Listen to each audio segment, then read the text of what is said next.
Alors bonjour, Dr Francis Lemay, psychologue. Aujourd'hui, je fais suite à mon plus récent clip sur les thérapies cognitives et comportementales et j'ai décidé que j'allais procéder de façon chronologique. C'est-à-dire que je vais vous présenter, pour commencer, les thérapies, les TCC qui sont apparues en premier, puis on va graduellement avancer dans le temps. Donc pour commencer, aujourd'hui, je vais vous présenter les approches dites comportementales, c'est-à-dire des modèles de psychothérapie qui sont apparus après que des psychologues aient pris conscience des travaux de recherche sur les théories de l'apprentissage qui ont été développés par des chercheurs en psychologie, je dirais, dans la première moitié du 20e siècle, puis un petit peu avant ça aussi. Un premier type de psychothérapie qui a été beaucoup inspiré des théories de l'apprentissage, c'est l'exposition. Donc l'exposition, je dirais, c'est un type de thérapie qui est extrêmement efficace et populaire pour le traitement des troubles anxieux, qui consiste dans le fond à placer une personne qui souffre d'une forme d'anxiété importante en présence de l'objet de son anxiété, donc soit un stimulus extérieur, donc peut-être que c'est un animal ou peut-être que c'est un type de situation. Parfois, ça va être un stimulus intérieur, donc des sensations physiques, des souvenirs ou des pensées qui sont désagréables. Puis de rester en présence de ce stimulus effrayant-là pendant suffisamment longtemps pour soit que ça mène à une réduction du niveau d'anxiété perçue, ou pour que le cerveau défasse tranquillement l'association qu'il avait faite entre le stimulus effrayant et parfois ça va être une prédiction catastrophique. Un exemple qu'on peut donner, c'est par exemple quelqu'un qui a une phobie des chiens.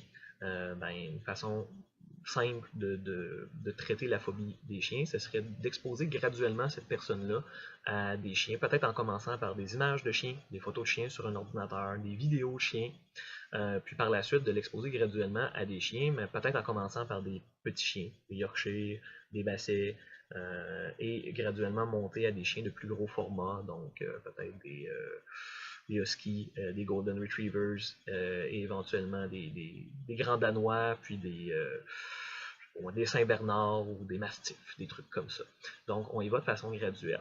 Dans le cas du trouble panique, on a des exercices qui vont générer des symptômes physiques qui sont très très similaires à ceux qui sont ressentis dans des attaques de panique. Donc, pour faire en sorte qu'une personne panique moins lorsqu'elle décèle, lorsqu'elle perçoit des sensations physiques que son cerveau a associées aux attaques de panique.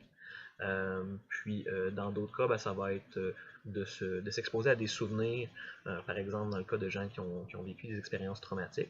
On va s'exposer à certains souvenirs associés à l'expérience traumatique pour défaire l'association entre danger de vie ou de mort et un souvenir. Donc les gens qui ont vécu des traumatismes importants parfois sont aux prises avec des flashbacks, sont aux prises avec des cauchemars. Puis leur corps, leur cerveau, de façon inconsciente, interprète ces flashbacks-là, ces cauchemars-là, comme étant aussi menaçants que l'événement traumatique qui s'est produit.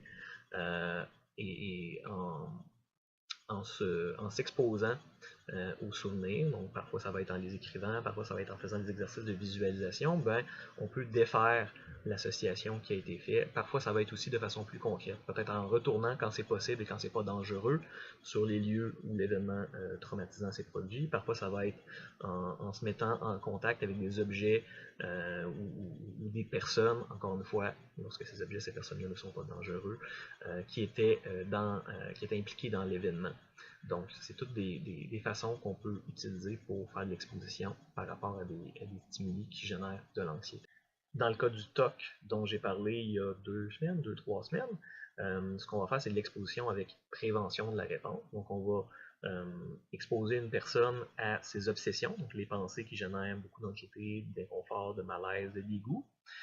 Puis la prévention de la réponse, la partie prévention de la réponse consiste simplement on va avoir précédemment identifié c'est quoi les compulsions, c'est quoi les comportements que la personne fait pour réduire l'anxiété. Et avec son accord, on va s'assurer soit d'imposer un délai entre l'apparition de l'obsession et la compulsion, ou on va s'arranger lorsqu'on est plus loin dans notre traitement pour ne plus faire la compulsion. Donc on reste en présence de cette obsession-là qui génère de l'anxiété, de l'inconfort. Et éventuellement, ça peut mener à soit une réduction importante de l'inconfort, ou du moins une sensation qu'on est en contrôle de nos comportements, donc on n'est pas nécessairement obligé de faire la compulsion.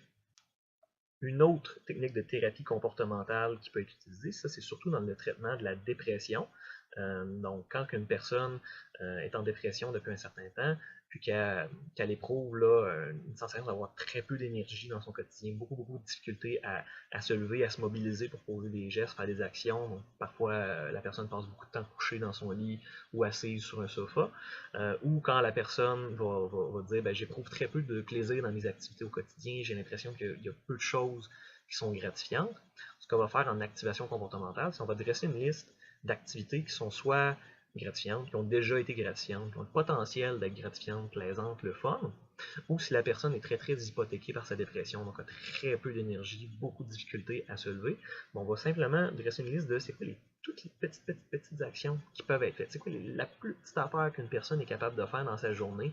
Ça peut être aussi peu que de dire ben, me rendre à la salle de bain, enlever mon linge et prendre une douche, mais juste laisser l'eau couler sur mon corps pendant quelques minutes. Puis graduellement, ben, ça peut être ben, prendre une bonne douche de 15-20 minutes avec le savon, etc.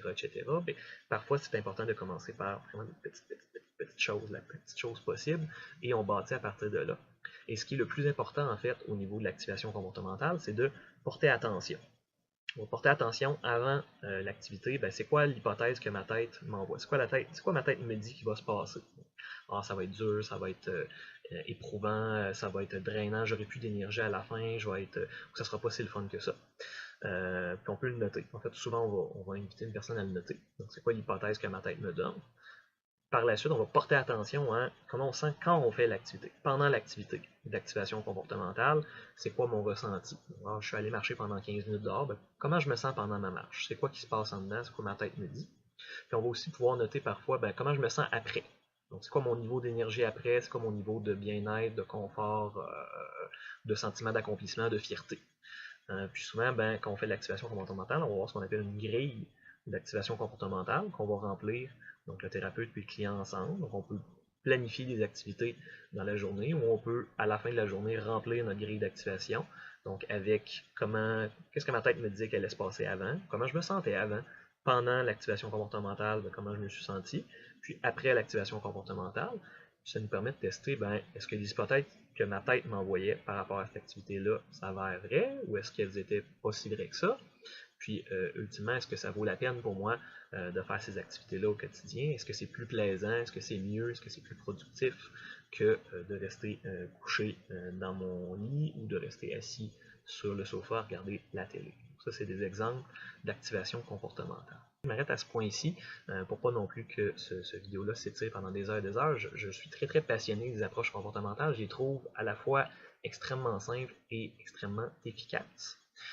Si c'est un clip qui vous a plu, si vous avez l'impression que vous connaissez des gens qui pourraient bénéficier des petites informations que j'ai données ou peut-être d'un suivi en thérapie comportementale, je vous inviterai là à me donner une mention j'aime, à partager sur les réseaux sociaux et, si le cœur vous en dit, à vous inscrire à ma chaîne YouTube. Donc, mon nom est Dr. Francis Lemay, je suis psychologue et je vous dis à très bientôt.